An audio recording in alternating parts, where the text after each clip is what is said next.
캐나다 정부가 국민들의 코로나19 백신 접종 속도를 높이기 위해 화이자 바이오엔테크 백신을 추가 확보하기로 했습니다. 저스틴 트루도 총리는 12일 정례 기자회견에서 연방정부가 화이자 바이오엔테크 제조사와 백신 2천만 회 투여분을 추가로 구매하기로 최종 합의했다고 발표했습니다. 이에 따라 올해 캐나다에 도착 예정인 총 백신 투여량은 8천만 회분으로 2배 이상 늘어났습니다.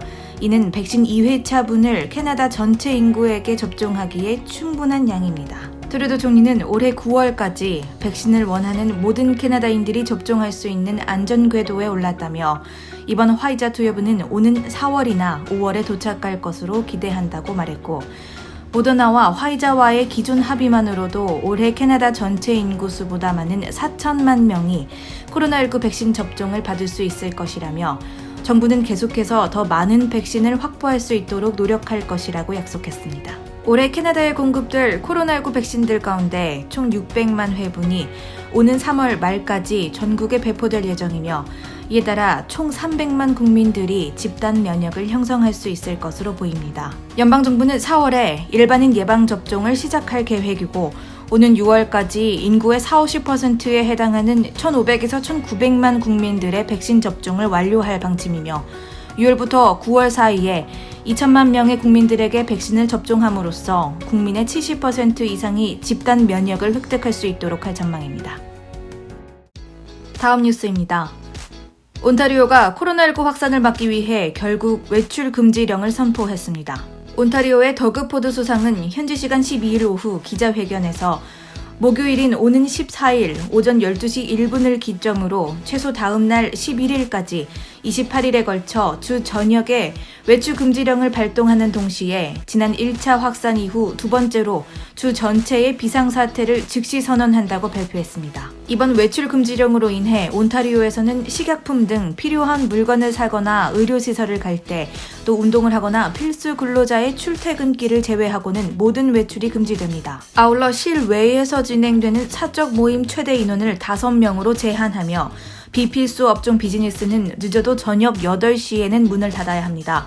확산세가 특히 거센 토론토, 빌, 요크, 윈저, 에섹스, 해밀튼 지역에서는 초중고교의 대면 수업이 다음 달 10일까지 금지되며 사업주는 재택근무가 가능한 근로자에게 반드시 재택근무를 허용해야 합니다. 또한 비상사태가 선언됨에 따라 온타리오주 및 지역경찰은 외출 금지령을 위반하는 이들에게 벌금 티켓을 부과할 수 있는 권한을 갖게 됩니다. 한편 온타리오주 보건당국은 이날 외출 금지령 및 비상사태 선언에 앞서 주내 코로나19 확산 현황 및 예상 모델링을 발표했는데, 늘어나는 중증 환자로 인해 현재 온타리오주 병원의 약 25%는 중환자실 정원이 꽉 찬 상태이며, 또 다른 25%의 병원 중환자실은 한두 자리의 정원밖에 남지 않은 것으로 전해졌습니다. 다음 소식입니다. 한국에서 일어난 16개월 입양아 학대 사망 사건인 이른바 정인이 사건에 분노한 밴쿠버 엄마들이 진정서 작성을 주도하는 등 변화에 동참하고 나섰습니다. 지난 8일부터 밴쿠버 온라인 맘카페를 중심으로 정인이 양부모에 대한 강력한 처벌을 촉구하는 엄벌 진정서 캠페인이 빠르게 확산 중입니다. 이를 주도한 밴쿠버 교민 광미라 씨는 캐나다 맘스클럽에서 만난 아이 엄마 3명과 함께 로이드, 서리, 랭리 지역에서 한국 법원에 제출할 진정서 모으기를 독려하고 있습니다. 지난 4일부터 12일까지 각 지역에서 모인 진정서는 현재 100통 정도에 달합니다.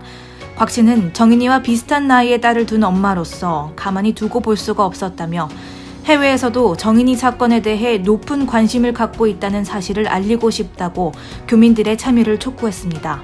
이번 주말까지 모인 진정서는 다음 주 초 법원에 발송할 예정입니다. 우편 발송 금액은 캐나다 운송 전문 업체 코쉽에서 부담해주기로 했습니다. 곽 씨는 최근 천안 계모의 아동학대로 죽은 아이의 사건과 관련해서도 이달 말 진정서를 보내려 한다며, 앞으로도 밴쿠버 엄마들과 힘을 모아 아동학대에 대한 경각심을 높이는 데 일조할 계획이라고 전했습니다. 다음 뉴스입니다.